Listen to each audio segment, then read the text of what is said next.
Hello, it's Tim from Fair Play Now on the 22nd of February 2023.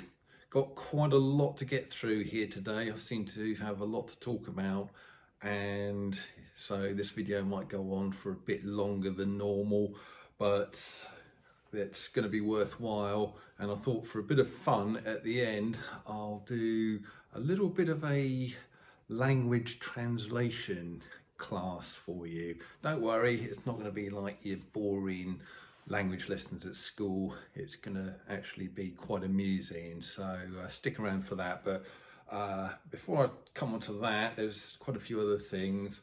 First of all, I've been asked by a viewer to give a shout out to an event that's happening in Cambridge this coming weekend.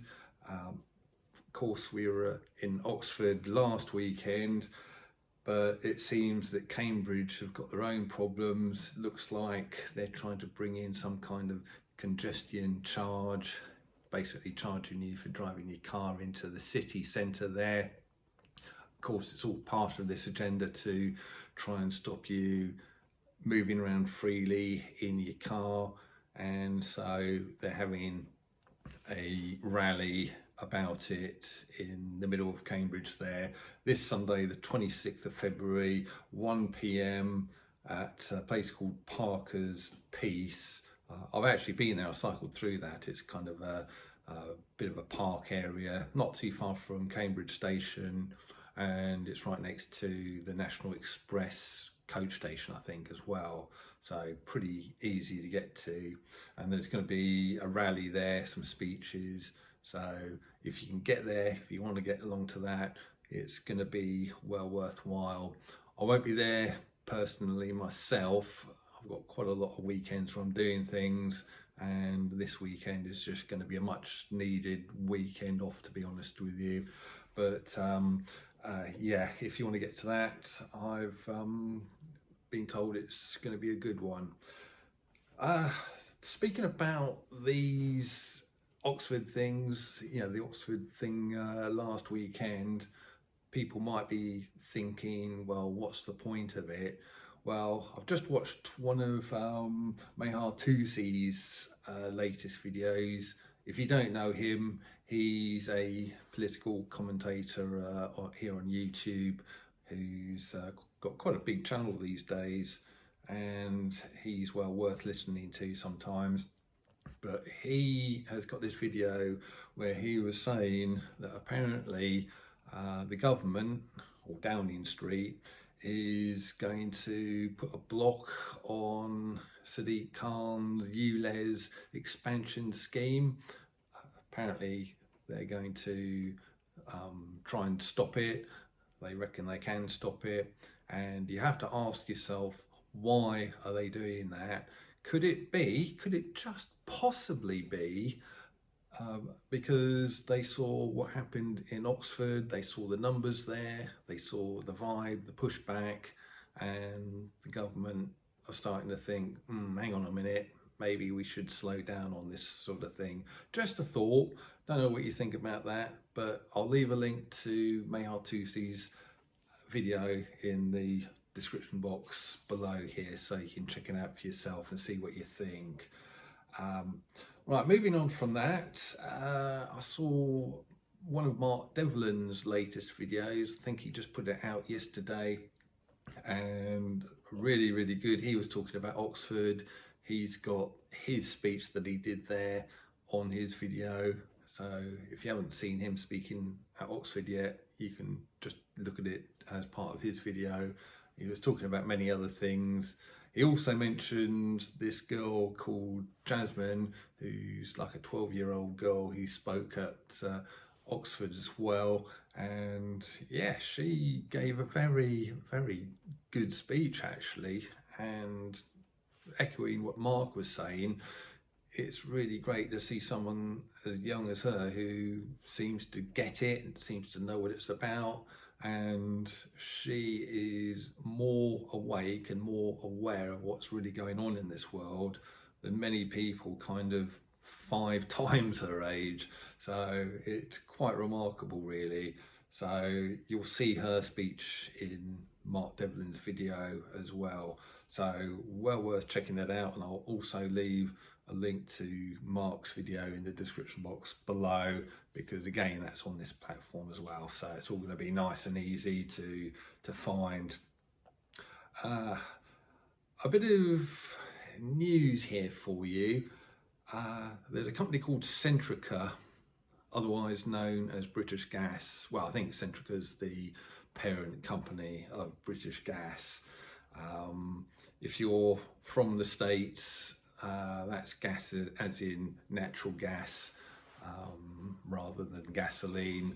They provide natural gas into many millions of British homes here, and they announced their profits for 2022, which was £2.8 billion, up sevenfold on 2021, where their profits were just under 400 million.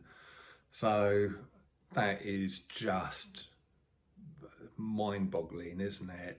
And quite disgusting, really, when you think that people are sort of having to make hard decisions as to whether they heat their homes or eat a meal that particular day, and many millions of other people are sort of having, you know, their heating on a few degrees less this winter than they'd ideally like.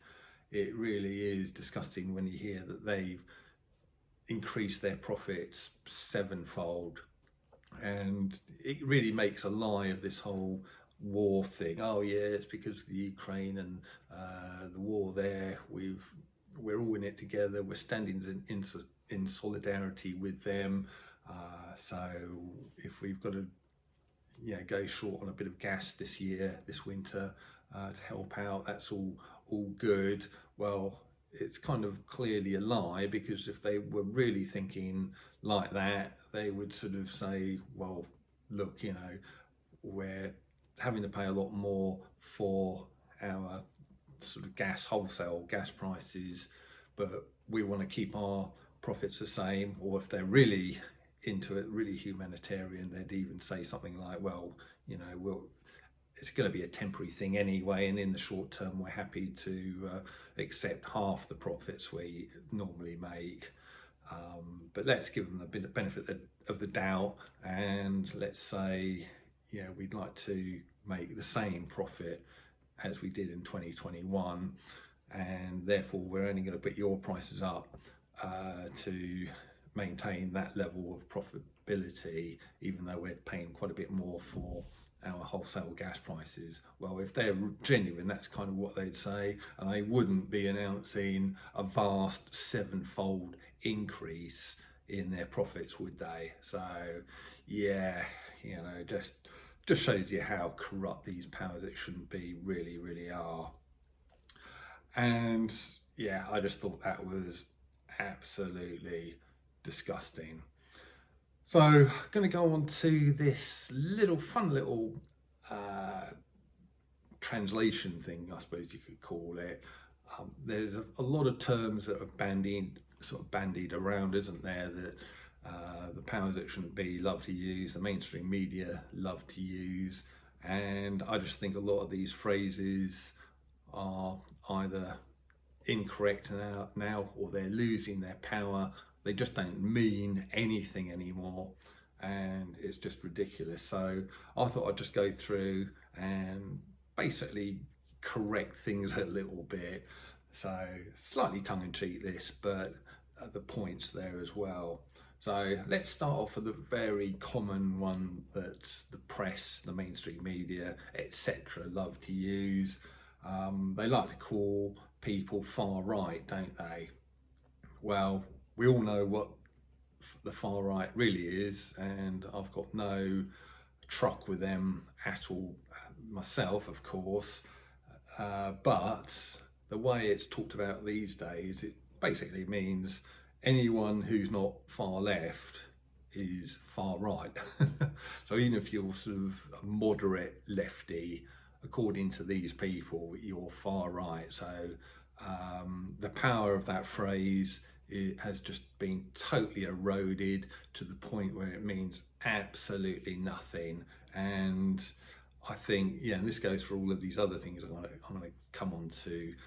Although these sort of people, these powers that shouldn't be, the mainstream media sort of love to bandy these terms around, I think anyone out there, not just the likes of us, but also mainstream people who have got a couple of brain cells to rub together, now also know that these terms are meaningless, and they just, when they hear them, I think they just roll their eyes and go, yeah, righto. So that is definitely one. So coming on to the next one, well, the one again they love to use all the time, conspiracy theorist. Translation, that means anyone who researches facts instead of just blindly believing the government and following the mainstream narrative. That is a very apt translation of conspiracy theorist, I think. One that I've heard a few times recently is not just conspiracy theories, but dangerous conspiracy theories. Well, you know, I've seen that mentioned in the mainstream media, and I reckon that is just said by those with something to hide. Otherwise, what's the danger? If you thought these people, you know, these conspiracy theorists are sort of crazy people, well, surely you just ignore them or just dismiss them as crazy people. You wouldn't be calling them out as being dangerous unless indeed you were actually up to some kind of conspiracy and were starting to get a bit frightened about being found out about it, about being called out about it. So I think that, yeah, really sums up that particular phrase really well.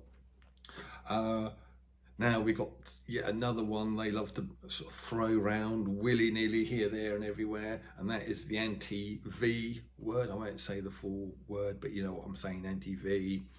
And that is just someone who believes in bodily autonomy and informed consent. Nothing more, nothing less. That is what that translates to. So again, the anti-V word is a term that is rapidly losing its sting, losing its power. Of course, we then come onto some other ones. Global warming. Oh, yeah, global warming. That has now been changed to, well, the CL word. You know, CL change.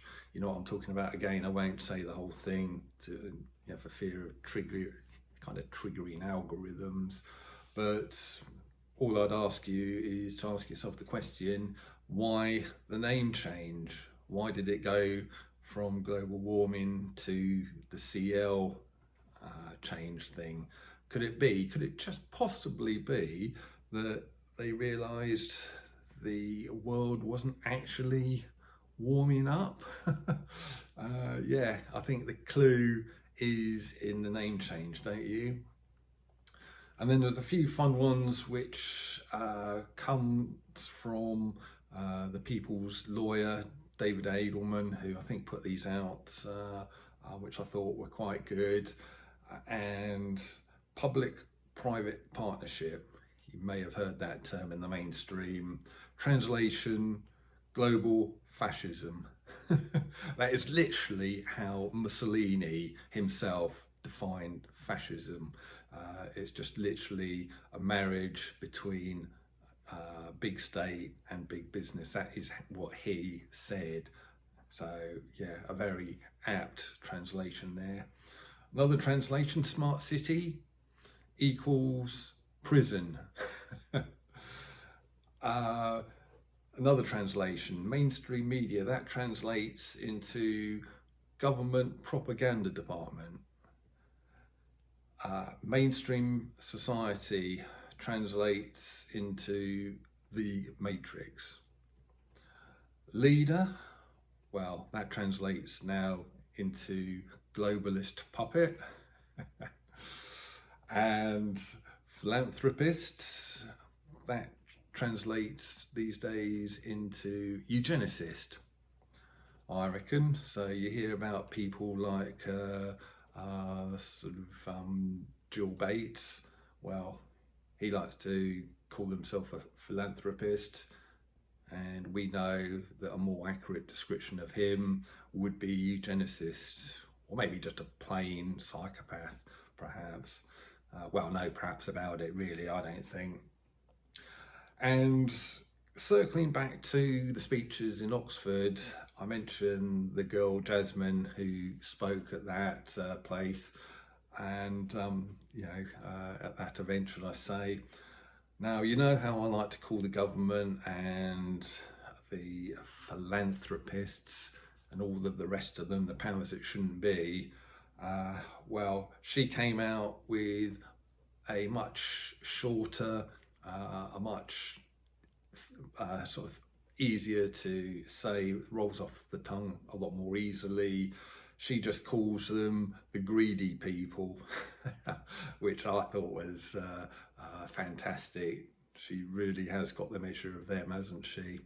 So yeah, the powers that shouldn't be translates into the greedy people.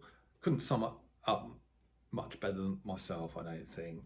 So I just thought that was absolutely fantastic.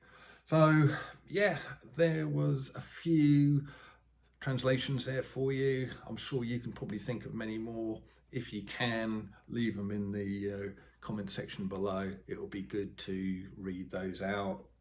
And like I say, I'll leave links to Mayar Tusi's and Mark Devlin's videos in the description box below here as well, and you can go and check those out. I'll also leave them actually in the comment section as well, so because I know not everybody can access the description box that easily, so I'll do it both ways around and let you go and do that. And I'll be back tomorrow. Tim from Fair Play Now, thanks for watching.